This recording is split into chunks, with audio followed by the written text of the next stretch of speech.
Naranasan mo na ba yung pakiramdam na parang nangyari na sa iyo ang sandaling ito hanggang sa pinakamaliit na detalye? O kaya naman, may bumulong sa loob mo na huwag kang sumakay sa bus na yun at nalaman mo na lang nasira pala siya. Hindi ito magic o kaya naman glitch sa Matrix. Ito ay simpleng kahangahangang trabaho ng iyong utak. Ngayon, lulubog tayo sa mga hiwaga ng ating kamalayan at titingnan natin ang 20 kwento, siyentipikong paliwanag para sa mga pangyayaring tulad ng deja vu, intuition, at yung tinatawag nating sixth sense.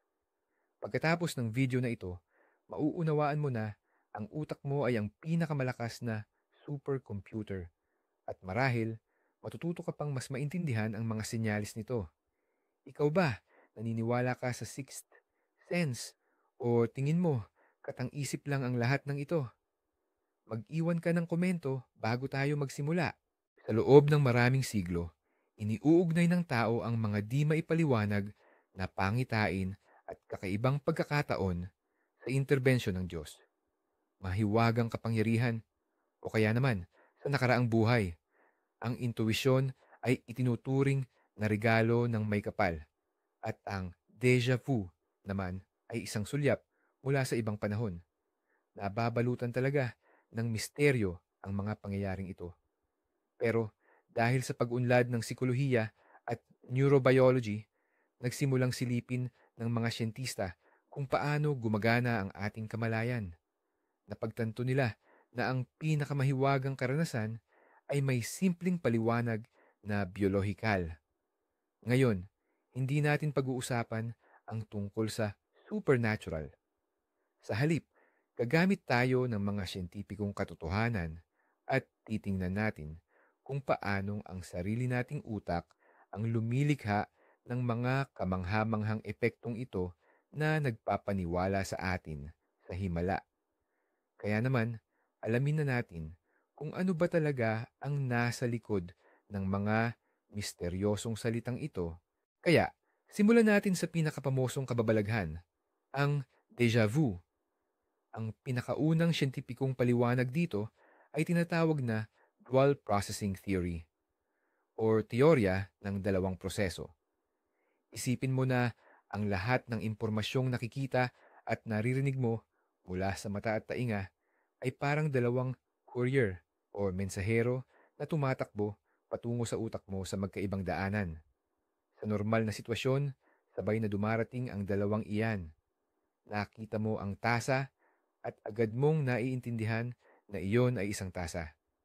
Pero minsan, ang isa sa mga mensahero na ito ay medyo madadapa or magpapalipas ng kahit kaunting segundo lang. Ang unang courier ay nagdadala ng visual na imahe, habang ang pangalawa na naantala ng kaunti ang nagdadala ng awareness o pag-intindi sa imaheng iyon. Sa sandaling ito, nakakatanggap ng signal ang utak at nag-iisip ito. Teka muna, parang nakita ko na to dati. Kahit na ang totoo, nakita niya lang, yun ilang millisecond pa lang ang nakalipas. Pwede itong ipakita sa video gamit ang animasyon ng dalawang light pulse na tumatakbo papunta sa gitna ng utak kung saan nagpaiwan sandali ang isa. Ang napakaliit na pagkakamali or glitch na ito sa pagpasa ng datos ang lumilikha ng matindi ngunit maling pakiramdam na parang nangyari na ito dati. Hindi ito mistisismo, kundi isa lang simpleng problema sa logistics ng napakakomplikadong sistema ng ating kamalayan. Ang pangalawang paliwanag sa deja vu ay tinatawag na hologram theory. Pag-isipan natin kung paano gumagana ang isang hologram. Kahit gaano kaliit ang isang bahagi nito, naglalaman pa rin ito ng impormasyon tungkol sa buong imahe. Ang ating utak ay gumagana sa katulad na paraan. Minsan, sapat na ang iisang pamilyar na detalye sa isang ganap na bagong kapaligiran para buuin ng utak ang buong scene at markahan itong pamilyar. Halimbawa, unang beses mo palang pumasok sa isang kafe, pero ang amoy ng kape, ang design ng wallpaper, o ang tunog ng isang partikular na kanta ay hindi mo namamalayang nagpapaalala sa iyo ng isang lugar noong bata ka pa. Hindi mo man maalala ang lugar na iyon ng sinasadya, nasasalo naman ng utak mo ang fragment ng holograms na ito at nagkakamaling markahan ang buong bagong sitwasyon bilang nasaksihan na. Maaari mo itong ihalin tulad sa isang puzzle kung saan biglang umiilaw ang isang piraso na nagpaparamdam na pamilyar na ang buong larawan kahit hindi pa ito nabubuo. Ito ay isang malakas na ilusyon na nilikha ng mapag-ugnay na kalikasan ng ating memorya. Ang pangatlong dahilan ng deja vu ay ang divided attention o ang paghahati ng atensyon. Nangyayari ito kapag nakikita mo ang paligid mo, pero hindi mo ito binibigyan ng buong pokus. Inirerehistro ng utak mo ang lahat sa di mo namamalayan. Habang busy ka, halimbawa, nagsiselfone o malalim ang iniisip. Pagkatapos, bigla kang bumalik sa realidad, itinaas mo ang ulo mo at tinitignan mo ng maigi ang paligid. Sa pagkakataong ito, pumapasok ang impormasyon sa utak mo sa pangalawang beses. Pero ngayon ay may focus na. Dito nagkakagulo. Sinasabi ng utak, nakita ko na ito. At totoo nga, nakita na niya. Isang segundo lang ang nakalipas gamit ang peripheral vision o gilid ng mata. Pero hindi ito naitala ng iyong kamalayan. Isipin mo ang isang video camera. Una, kumuha ito ng malabong imahe tapos bigla itong nag-focus ng husto. Para sa operator, iisa lang ang sandaling iyon. Pero para sa manonood, dalawang magkaibang frame ang lumabas. Ganyan minsan niloloko ng ating utak ang sarili niya. Gumagawa ito ng pakiramdam na parang inuulit ang eksena dahil lang sa simpleng pag-shift ng ating atensyon. Ngayon, pag-usapan naman natin ang tungkol sa kutob or intuition. Ang ikaapat na dahilan ay tinatawag na lihim na pagtukoy sa mga padron, hidden pattern recognition.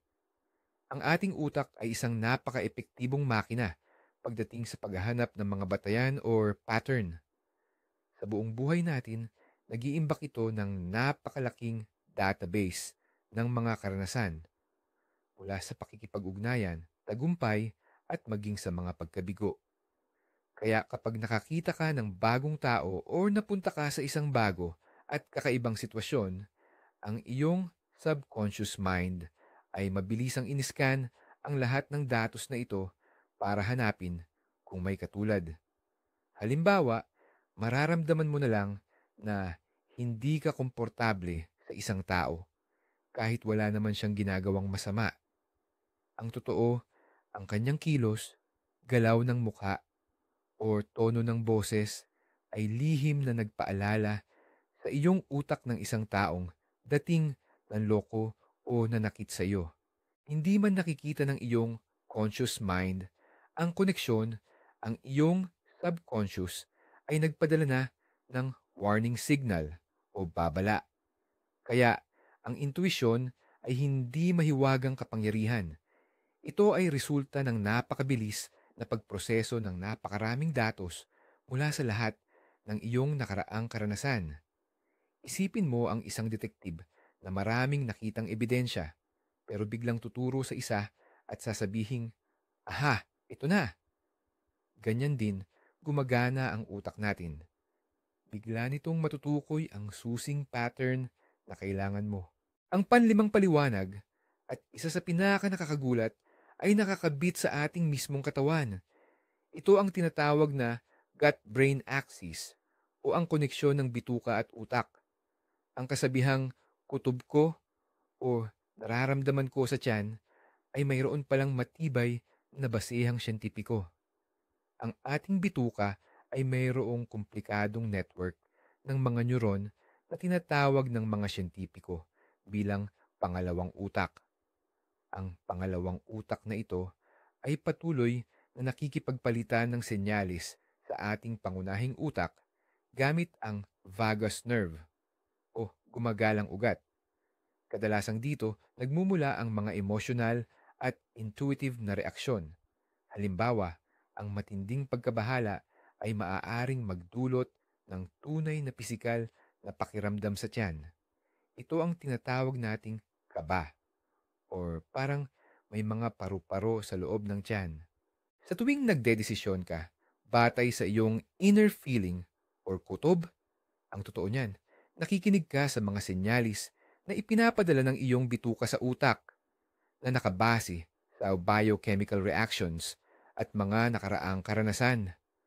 Sa paglalarawan, maaari natin itong isipin bilang isang nagliliwanag na highway na nag-uugnay sa utak at sa digestive system kung saan mabilis na umaagos ang mga impulse ng impormasyon.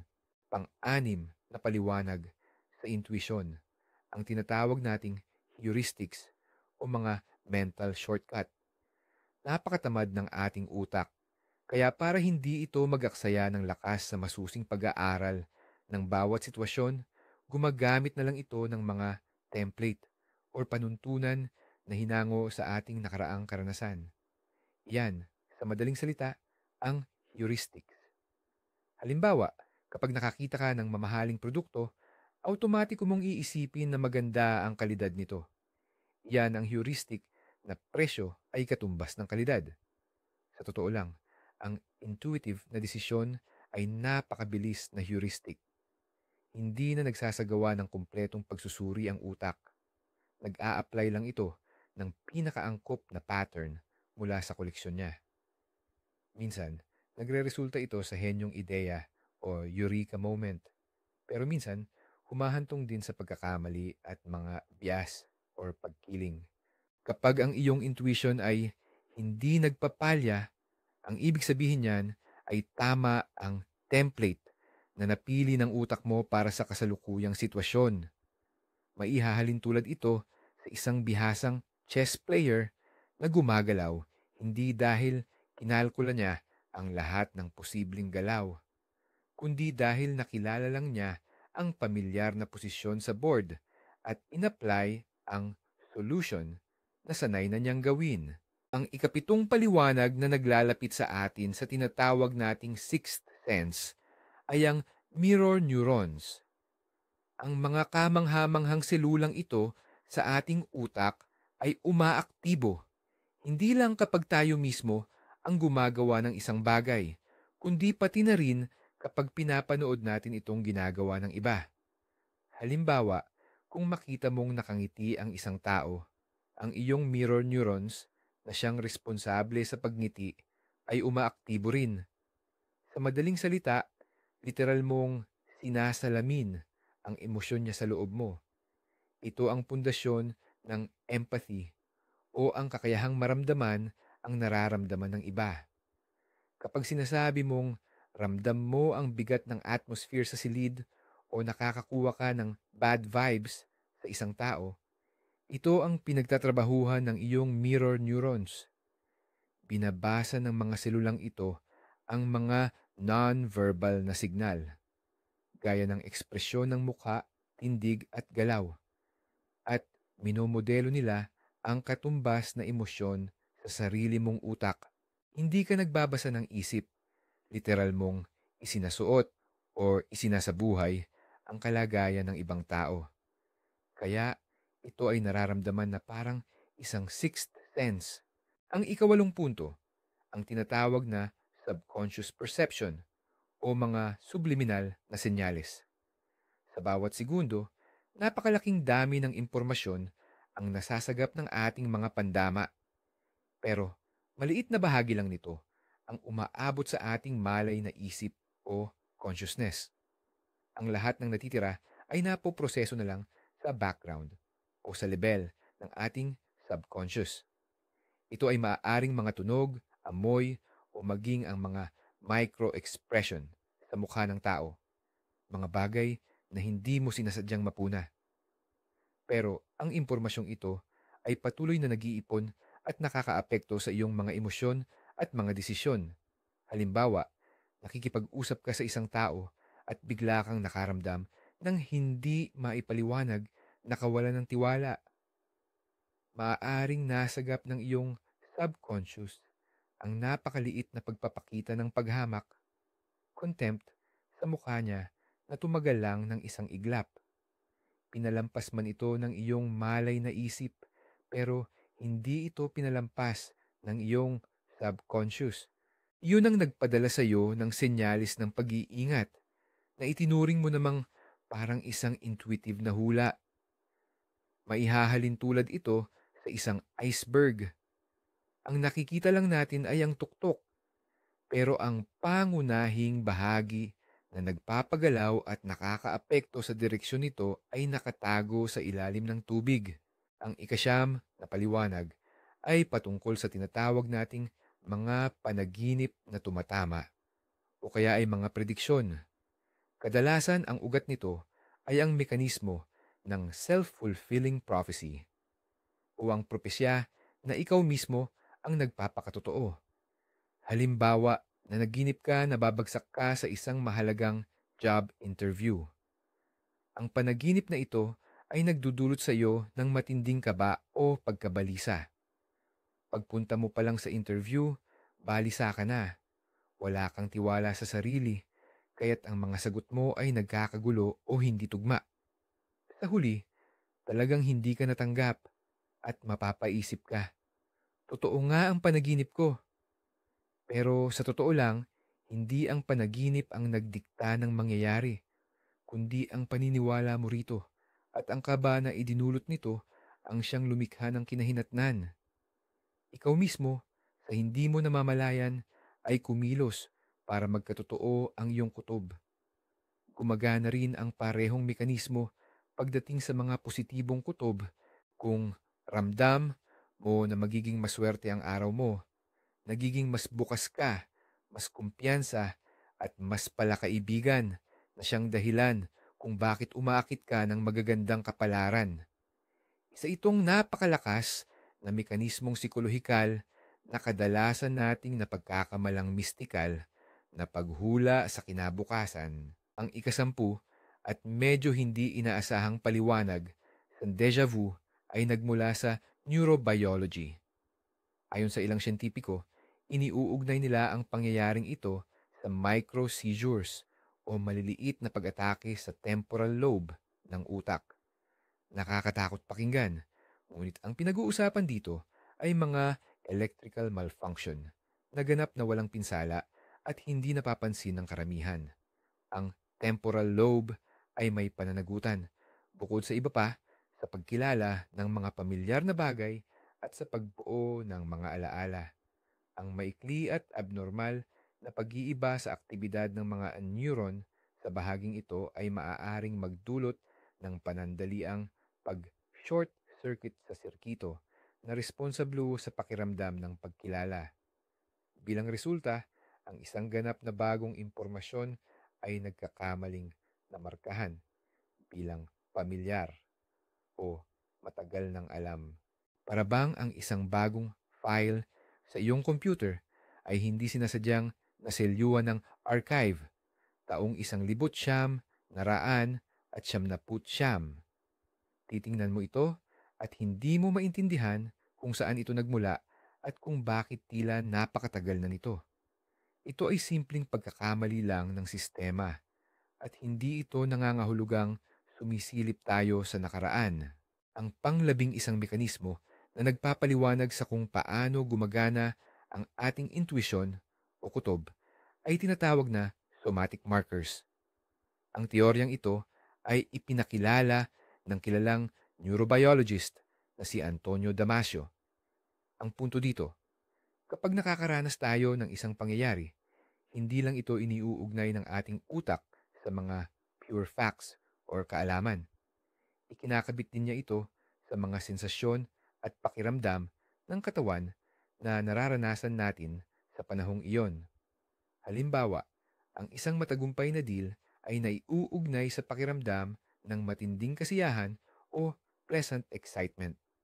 Samantala, ang isang bigong transaksyon naman ay posibleng maiugnay sa biglaang paninikip ng tiyan o spasm. At itong mga sensasyon ng katawan, yan ang tinatawag na somatic markers. Sa hinaharap, kapag may katulad na sitwasyon ng pagpili o desisyon, mabilis na ino-activate ng ating utak ang konektadong marker.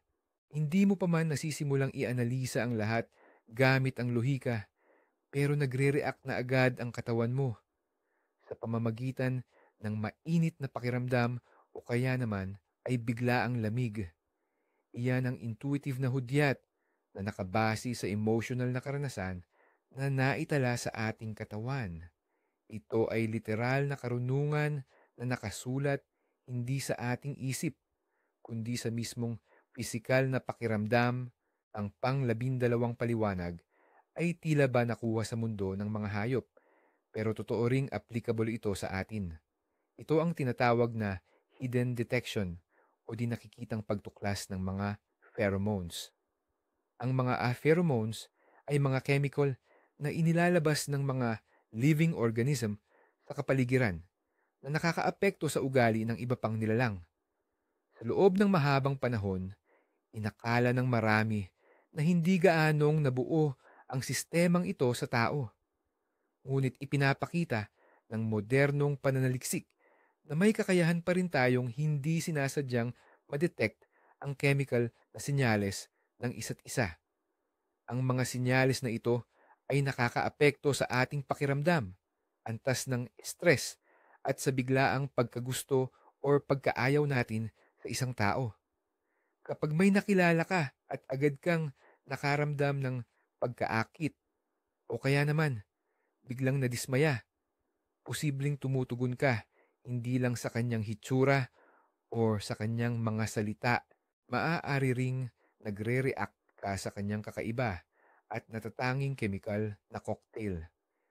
Ito ay isang di nakikitang antas ng komunikasyon. Hindi man ito narerehistro ng ating kamalayan. Maaari naman itong maging basehan ng maraming intuitive feeling o biglaang pagkaunawa natin tungkol sa ibang tao. Ang puntong ito ay sumasalungat sa paniniwala tungkol sa mga panaginip na parang humuhula sa mangyayari. Ang tawag sa fenomeno na ito ay cryptomnesia o ang nakatagong alaala. Ang totoo, napakaraming impormasyon ang naiimbak ng ating utak, pero nakakalimutan natin kung saan ito galing. Maaaring nakita mo lang ito sa balita, narinig mo ang putol na usapan, o kaya'y napanood mo sa isang pelikula, pero tuluyan mo na itong nakalimutan. Pagkalipas ng ilang oras o araw, lilitaw ang impormasyong ito sa iyong panaginip. Kapag nangyari naman ang katulad na pangyayari sa totoong buhay, feeling mo, nakita mo na ito noon sa iyong panaginip. Sa totoo lang, hindi ka humula sa hinaharap. Naalala mo lang ang dating impormasyon na nakuha mo, pero nakalimutan mo na. Halimbawa, narinig mo sa radyo na may paparating na bagyo, kinalimutan mo ito. Pero sa gabi ay nanaginip ka ng malakas na unos. Pagdating ng kinabukasan at nagsimula ang bagyo, mamamangha ka sa sarili mong kakayahang humula. Pero ang totoo, gumagana lang ang iyong memorya. Isang magandang halimbawa nito ay parang may aklat na bumubukas, lumilipad ang mga salita, pumasok sa utak mo, at pagkatapos ay lumabas sa dream bubble ng iyong panaginip. Ang panlabing-4 na paliwanag ay lalong mahalaga para sa mga tunay na profesional. Ang intuisyon ng isang eksperto ay resulta ng tinatawag na chunking o ang pagsasama-sama ng impormasyon sa mas malalaking block. Ang utak ng isang dalubhasa, doktor man, bumbero, or investor, ay hindi nagpoproseso ng bawat detalye ng paisa-isa. Sa loob ng maraming taon ng pagsasanay, natuto itong pagsama-samahin ang napakalaking impormasyon sa mga makabuluhang block or chunks.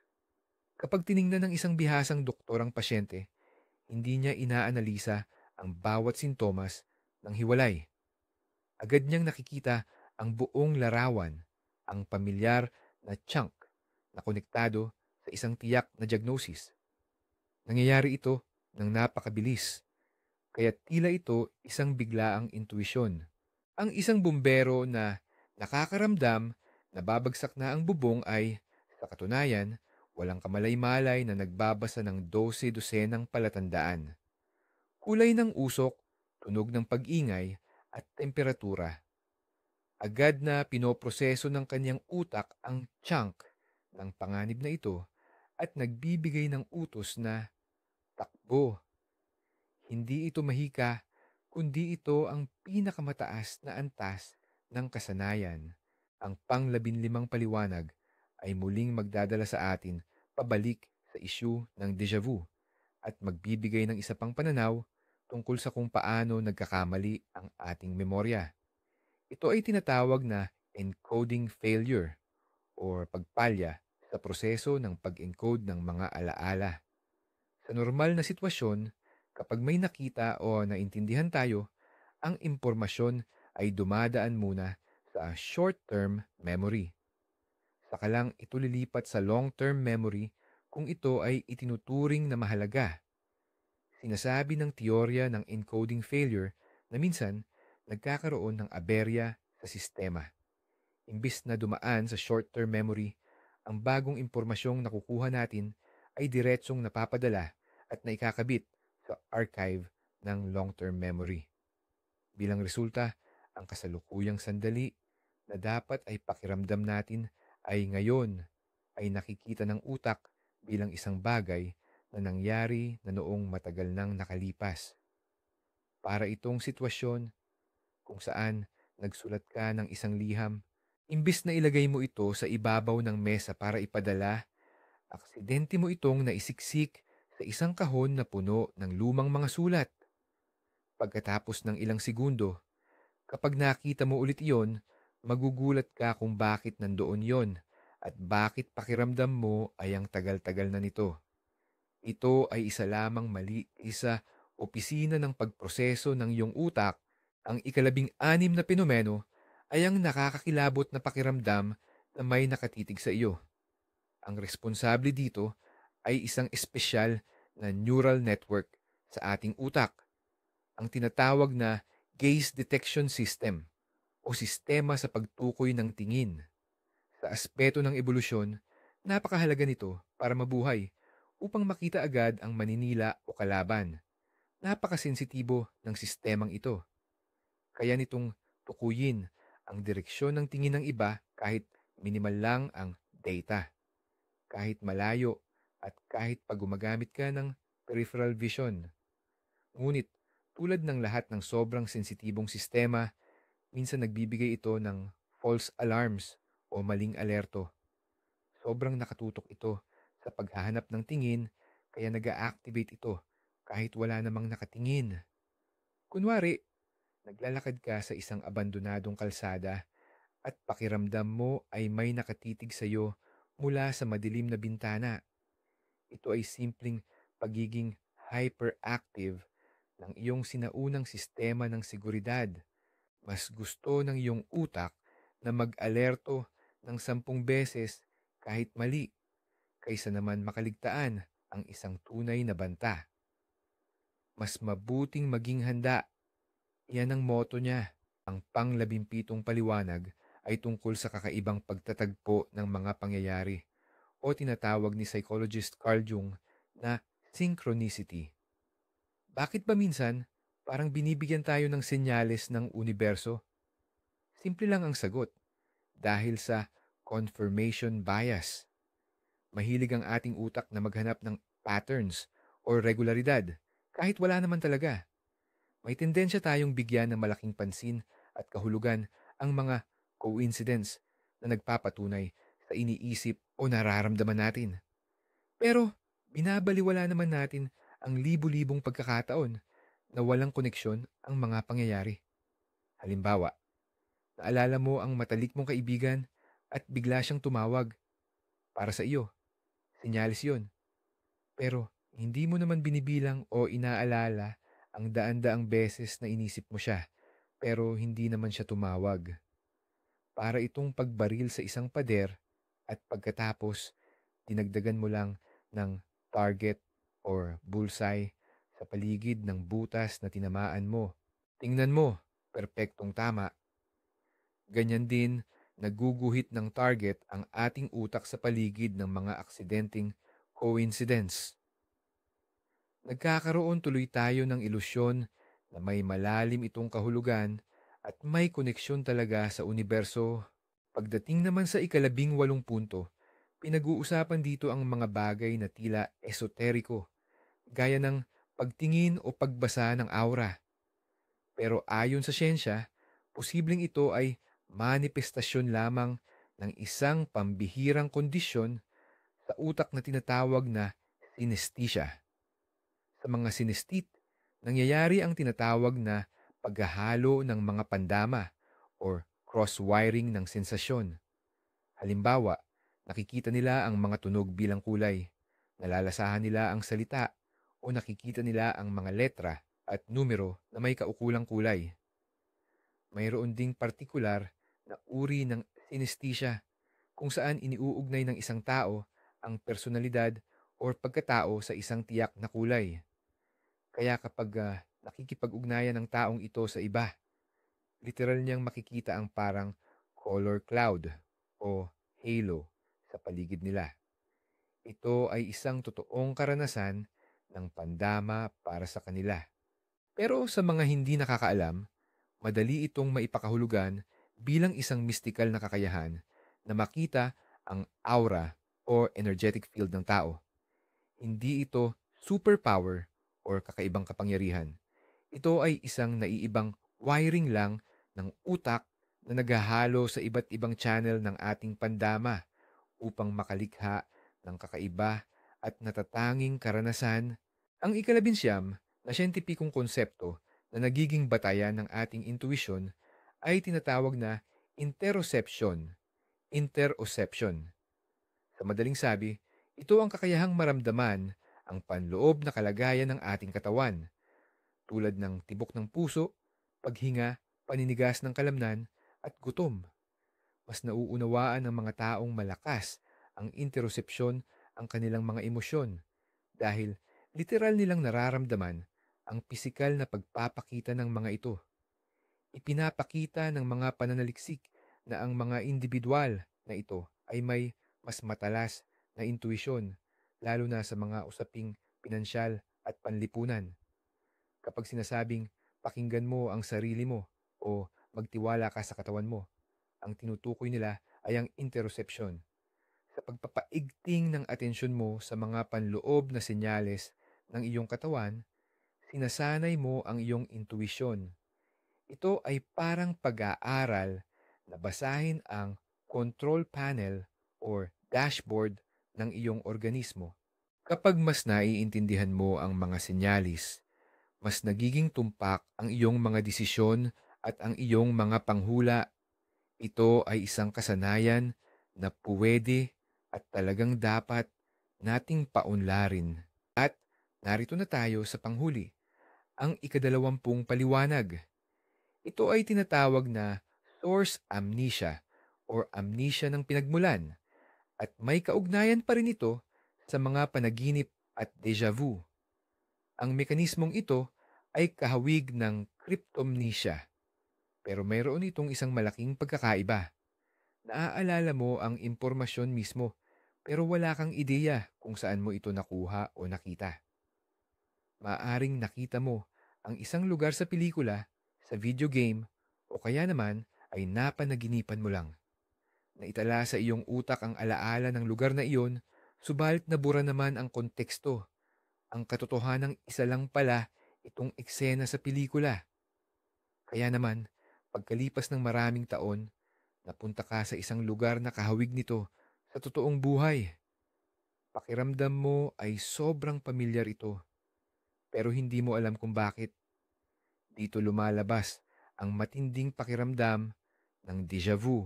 Hindi mo inaalala ang nakaraang buhay. Hindi mo lang talaga maalala ang pinanggalingan ng kasalukuyan mong alaala.